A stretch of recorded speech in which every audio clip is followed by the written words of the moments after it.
In today's video, I'm going to teach you how to add and edit Picklist values in Salesforce. Whether you're a seasoned administrator or just getting started, managing Picklist values efficiently can help streamline your workflow and ensure data consistency.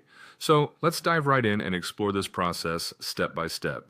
First, we'll begin by navigating to the Setup menu. From your Salesforce homepage, locate the gear icon on the top right corner. Click it and then select Setup from the drop-down menu. Once you're in the Setup area, use the search bar at the top left corner to search for Object Manager. This feature is a powerful tool that allows you to explore a detailed view of the objects within your Salesforce environment.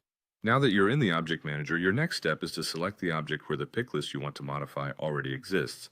This could be a standard object like contacts or a custom object specific to your organization's needs. Simply scroll or search for the object's name and click to access its details. With your object selected, look for the Fields and Relationships option from the menu on the left-hand side. Clicking on this will open a list of all fields related to your chosen object. Your task now is to find the exact picklist field you need to add or edit values for. This might involve a bit of scrolling. Once located, click on the field name to open its settings. As you delve into the picklist field settings, you'll need to scroll down to the Values section. Here, you'll see the current list of values associated with that field. To add a new value, simply click on the New button. A dialog box will appear, inviting you to enter the new picklist value.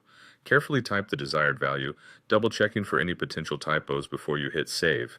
This ensures your data remains accurate and clean.